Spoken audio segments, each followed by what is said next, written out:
upgrade. So we type in the name of the definition we're aliasing. Now aliasing, I'll explain it once I show you how to you type it out. Upgrade, and then we have to come up with a new name for it. So upgrade's the old name, and now we're coming up with a new name. Tbot upgrade. Very simple. So now we write def. Should I remember Tbot upgrade, and then we type the old name right here. Should be right. No. It's the other way around.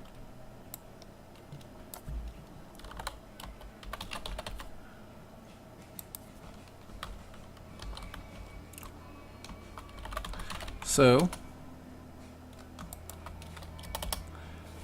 we are taking the upgrade and putting the old upgrade in it.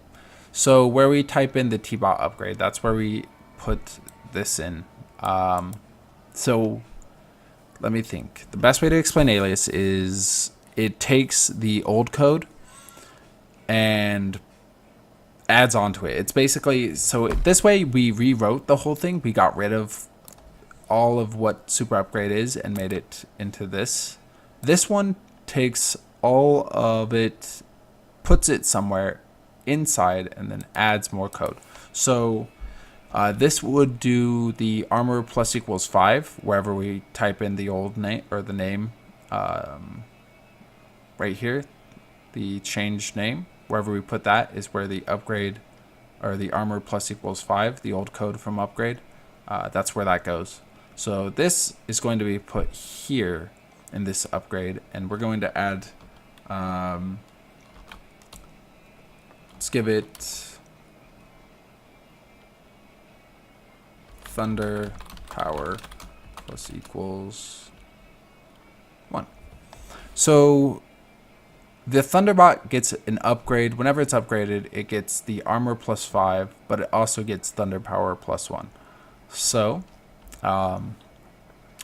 that's aliasing. It allows us to change. Actually,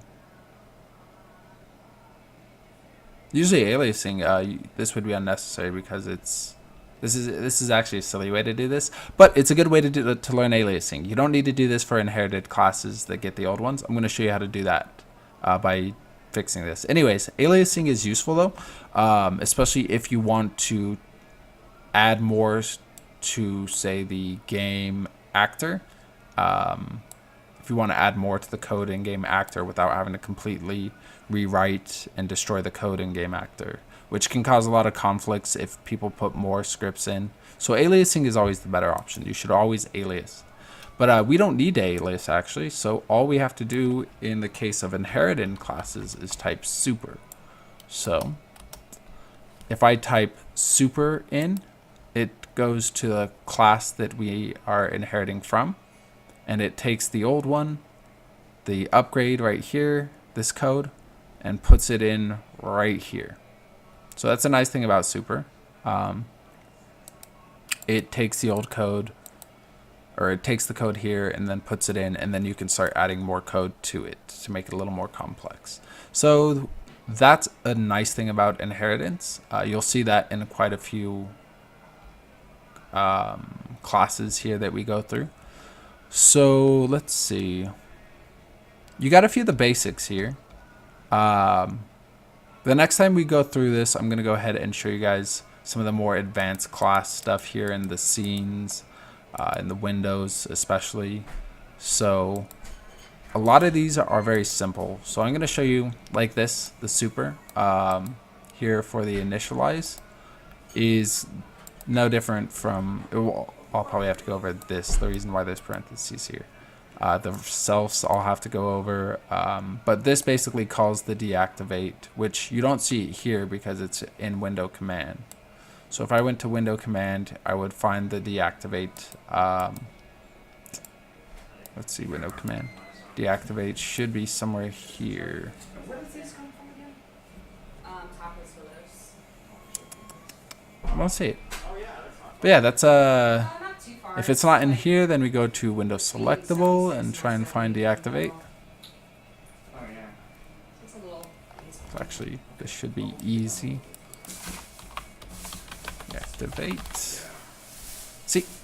Let's see. Find next. Deactivate. Deactivate. Here you go, baby girl. I love you. Thanks. I just got food. I'm being fed.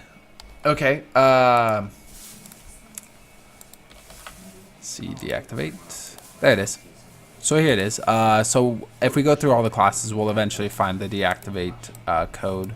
And that's how you would find the code that you might want to change or might want to reference as you go through. So being able to use stuff like that will help you change the code. See, initialize, update, start message, refresh. All of these, a lot of these you'll find call codes or variables. So just knowing defs and knowing variables like here will help you change a whole lot of the values in the classes. It'll help you make your own windows, things like that. So keep that in mind. Alright. With that, I need to run. I'm gonna go ahead and eat. Hopefully you guys learned a couple things here. I don't want to overfill your brain with all this coding stuff, so should be good. You guys should be ready to start manipulating some of the code from the scenes pretty soon. That's going to be an awesome and exciting thing. That's going to be showing you how to do something really simple like change the coin to show steps or to show special values to manipulate the values of the actors. What's the information shown? Maybe you want to create your own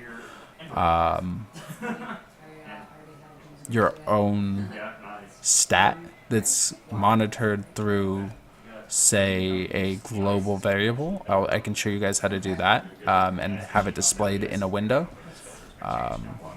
Different things like that, very helpful. So with that, thank you. Hopefully you guys learned a couple things. I'll have to go through some more stuff as I go. Show you guys some of the extra script editor stuff. But for now, take it easy and thank you.